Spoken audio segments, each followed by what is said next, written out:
surrounded by the lights. We came to shine here. Watch it look daytime in the night. We bring the vibes here. We full of life, you keep the change. Keep the change. They hate and say we win.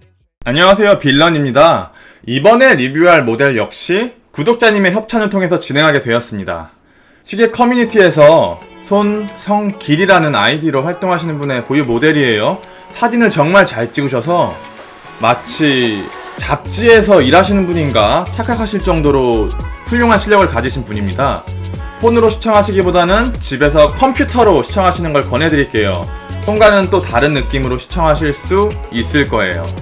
만들어진 지 불과 몇 년 만에 기본 모델에 웨이팅이 생기고 해외 유명 잡지와 콜라보레이션을 진행하면서 오픈한 지 불과 2분 만에 품절되는 브랜드인 로리에에서 가장 유명한 라인업인 제미니에서 가장 인기가 많은 팬더 크로노그래프 모델입니다. 로리에 제미니 팬더 크로노그래프, 제가 한번 먹어보겠습니다. 냠! 그 전에 앞서 두 가지를 먼저 여러분들과 얘기해보고 싶어요. 최근에는 마이크로 브랜드들의 판매 전략이 예전과는 좀 달라졌어요.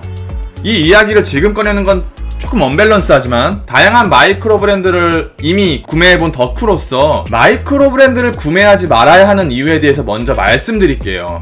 이 말은 다시 말해서 제가 말하는 몇 가지 이유가 감당 가능하시다면 마이크로 브랜드는 충분히 매력적이라는 뜻입니다. 현재 가장 핫한 마이크로 브랜드를 몇 가지만 뽑아볼게요. 마이크로 브랜드의 창렬화를 고급화를 이끈 발틱, 메인 모델인 아쿠아스커프는 블랑팡의 피프트 패덤즈를 오마주한 모델이고, 바이 컴팩스 모델은 가장 인기 있는 팬더 디자인을 한정판으로 매우 소량 출시하면서 브랜드의 가치를 강제적으로 끌어올린 모델이에요. 양아치죠, 발틱은. 시계 구매를 원하는 사람들을 위해서 판매하는 게 아니라 브랜드의 홍보와 가치 상승을 위해서 매우 극소량만 만들고 빠르게 품절시켜요. 이런 의도적인 한정판들은 순식간에 품절된 후에 2배 혹은 3배가량의 가격으로 다음날 이베이에 올라와요. 소수의 매니아들로부터 엄청난 지지를 받고 있는 할리오스, 이 브랜드는 매년 모델 자체의 퀄리티가 급상승해요. 초창기 모델들은 평범한 마이크로 브랜드의 퀄리티를 갖고 있었는데 최근에 출시되는 모델들은 다른 말 할 것 없이 정말 아름다워요. 훌륭하고 구매하는 방법이 좀 까다로워서 그렇지 페어윈드 모델은 이미 출시했고 유니버사 모델은 제가 관심이 있어서 기다리고 있어요. 메이저급 브랜드와 마감해서 딸리지 않는 몬타, 이 브랜드는 국내 구매자가 거의 없을 거예요. 해외 유명한 유튜버인 테디가 리뷰를 한 영상을 봤는데 퀄리티가 정말 좋아요. 출시되는 즉시 품절되는 밍은 아마 아시아 쪽 브랜드 같은데 이 시계는 정말 특별해요. 리차드 밀처럼 전에 없던 새로운 양식의 모델이에요. 가격은 1,500만원대로 하이엔드급인데 전부 품절이에요. 비주류의 작은 파이를 공략하는 노두스는 듀얼리티 디자인이 인기가 되게 많아요. 90만원대로 마보치고는 비싼데도 모두 품절이네요. 진보적인 디자인을 뽑아내는 오토드로, 막 부활한 더티더즌 티모루와 베르텍스. 티모루는 올해 초 킥스타트를 통해서 신청받고 곧 모델들이 만들어집니다. 가격은 100만원대, 베르텍스는 비싸요. 300만원대고 거기다가 메인 모델은 일반인에게 판매하지도 않습니다. 무슨 배짱이지? 마이크로 브랜드를 비추천하는 이유, 조금 현실적인 문제인데요. 바로 감가예요. 메이저 브랜드의 스터디셀러들은 어느 정도 일정 수준 이상의 가치를 유지하는 편이고요. 특정 브랜드의 특정 모델들은 오히려 프리미엄이 붙기도 해요. 하지만 마이크로 브랜드는 필연적으로 인지도가 매우 떨어지고 구매를 원하는 사람도 적고 장터에 내놓더라도 가치가 매우 떨어져요. 디자인의 정체성과 헤리티지, 우리가 사랑하는 브랜드와 인기 있는 모델은 정말 오랜 기간 동안 우리 눈에, 우리 머릿속에 본능적으로 인식되어 온 디자인들이에요. 오랫동안 많은 사람들에게 자연스러우면서 익숙한 메이저 모델들과 다르게 마이크로 브랜드는 처음에는 신선함에 괜찮아 보일지 몰라도 그 신선함은 비교적 빠르게 날아가요. 마음의 변심, 이건 내 귀속템이다, 무덤까지 가져갈 시계다 라고 말씀하시는 분들이 계신데요. 지금도 시계 브랜드의 디자이너들은 어떻게 하면 우리 지갑 속에 돈을 빼갈까 똥도 안 싸면서 연구하고 있어요. 그 사람들을 어떻게 이겨요? 우리는 결국 지갑을 열 수밖에 없어요. 신모델은 대부분 구모델보다 나아지고 더 매력적으로 느끼도록 출시돼요. 게다가 마이크로 브랜드는 그 주기가 굉장히 짧고 빠릅니다. 담배랑 비슷한 것 같아요. 내가 금연에 성공했다? No.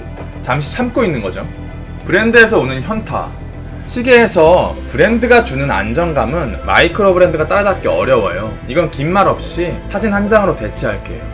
수리보수를 걱정하시는 분들이 계신데 이건 크게 문제가 안 돼요.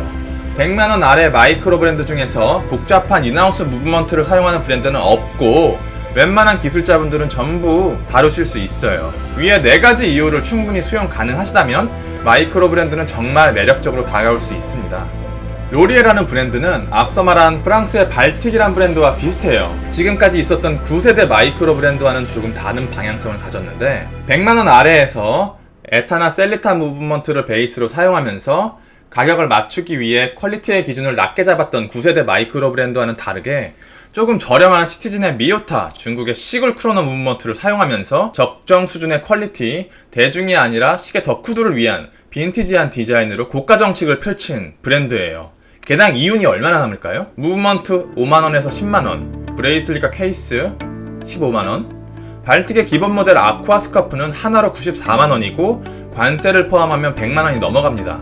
위에 언급한 2가지 무브먼트 가격과 대중들이 이 무브먼트에 느끼는 신뢰도를 아신다면 저 가격은 말도 안 되는 수준이라는 걸 어느 정도 이해하실 거예요.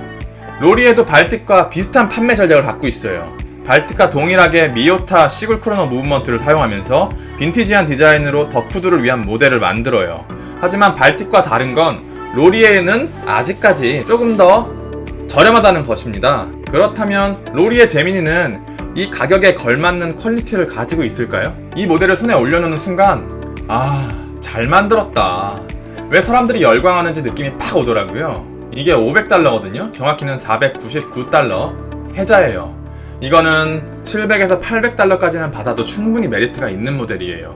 인스타를 통해서 로리의 사장님이 말을 한 내용들을 보면 디자인은 빈티지 롤렉스의 데이토나와 호이어의 크로노그래프에서 따왔다고 해요. 그런데 둘 다 크게 비슷한 느낌은 안 보이네요.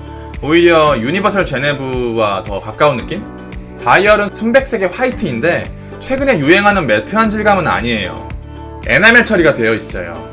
다이얼의 디자인은 새, 버드가 생각나는 디자인 같아요. 브랜드의 엠블럼도 속도가 느껴지는 디자인이고 핸즈 역시 새의 부리와 꼬리가 생각나는 디자인이에요. 두 서브 다이얼은 마치 눈 같고요. 디자인 자체는 안 이쁠 수가 없는 조합이에요. 비율이 괜찮은 시글 크로노 무브먼트를 39mm라는 좋은 다이얼 안에 집어넣으면서 가장 인기가 많은 팬더 색상이라 이 조합은 제가 만들어도 이쁠 거예요. 다이얼 위에 발린 프린팅은 색감도 좋고 되게 잘 어울리는데 마이크로 브랜드가 컨트롤하지 못하는 가장 큰 단점, 핸즈예요. 로리에는 어떤지 볼까요? 핸즈는 역시 로리에도 마이크로 브랜드를 벗어나지 못하는 수준의 퀄리티예요. 접사로 볼 것까지 없고 육안으로 봐도 그렇게 높은 수준의 핸드 퀄리티는 아니네요. 여기저기 지저분한 모습을 보여주고요. 폴리싱 처리된 인덱스는 정면에서 봤을 때는 검정색으로 보이는데 조금만 각도가 틀리면 아름답게 빛이 나요. 인덱스의 디자인이 로고와 핸즈와 같이 통일감이 느껴지고요. 핸즈를 제외하고는 다른 부분은 괜찮은 수준으로 마감 처리가 되어 있어요. 베젤 인서트는 알루미늄인데 알루미늄 위에 코팅을 한 겹 해두어서 이렇게 실제 알루미늄 베젤 인서트와 세라믹 베젤 인서트와 비교해보면 오히려 세라믹 베젤 인서트에 더 가깝게 느껴집니다. 이거는 좀 잘한 것 같아요. 디자인이 빈티지 계열의 시계이긴 한데 현대적인 느낌도 많이 가미되어 있거든요. 케이스는 러그가 굉장히 길게 뽑아져 있어요. 이렇게 러그만 비정상적으로 길게 뽑는 디자인은 예전에 할리우스가 시작한 것으로 알고 있는데 39mm밖에 안 되는 시계의 럭트럭이 47mm예요. 45mm의 터틀이 럭트럭이 50mm거든요. 시계의 실제 사이즈는 결국 러그트럭이기 때문에 손목 위에서 작은 시계처럼 느껴지진 않아요. 보통 마이크로 브랜드는 이렇게 러그 폴리싱을 다채롭게 하기 쉽지 않은데 케이스 모서리에 한 번 더 각을 주면서 시계가 조금 더 디자인적으로 완성된 느낌이 나네요. 제 취향대로 케이스백에는 솔리드백에다가 아무런 표시가 없고 깔끔해요. 두께는 고작 12mm대로 굉장히 얇은데 여기다가 2mm가 글래스 높이라서 크로노그래프 치고는 굉장히 얇습니다. 러그는 20mm로 줄줄하기 매우 용이하고요. 아무리 봐도 디자인으로는 깔 수 없어요. 이 브랜드는 퀄리티가 올라가면서 가격도 분명히 올라갈 겁니다. 제가 위에서 마이크로 브랜드가 컨트롤하기 힘든 부분이 핸즈라 그랬는데 하나 더 있어요. 바로 브레이슬릿인데요. 이 브랜드 가격이 60만원이라면 30만원은 브레이슬릿 가격이지 않을까 싶을 정도로 브레이슬릿 퀄리티가 미쳤어요. 마이크로 브랜드에서 나올 수 없는 퀄리티를 갖고 있는 것 같아요. 단가 때문에 마이크로 브랜드에서는 보통 기본적으로 공장에서 제공해주는 브레이슬릿을 다듬는 수준으로 판매하는 경우가 많은데, 이 로리에는 브레이슬릿을 별도로 제작했어요. 브레이슬릿 제작하는데 비용과 시간이 엄청나거든요. 손 위에 올려보면 느낌이 확 와요. 너비가 얇아서 되게 작고 가벼우면서 속이 비었을 거야 라고 생각했는데 316 스틸을 쓰면서 속이 꽉 차서 묵직하고요. 겉이든 속이든 전부 훌륭한 수준의 브러싱 처리가 되어 있어요. 이렇게 얇게 헤어라인을 일일이 집어넣어 두었는데 이 로리에가 더 미친 건 보세요. 브레이슬릿 마디마디 전부 모서리에 각을 줘서 가죽이나 러버보다 더 유연합니다. 마디마디가 짧은 데다가 유연성이 무슨 체조선수 수준이라 이거 손목에 올라가면 느낌이 정말 좋아요.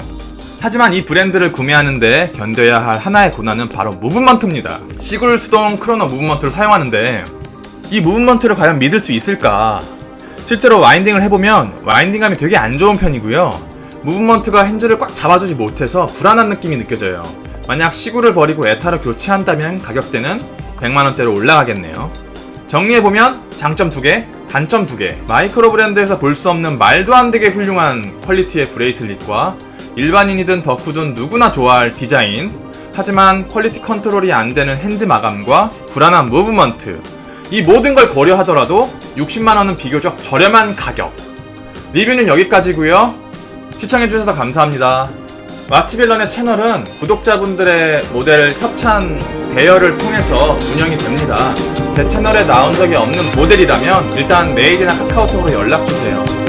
감사합니다.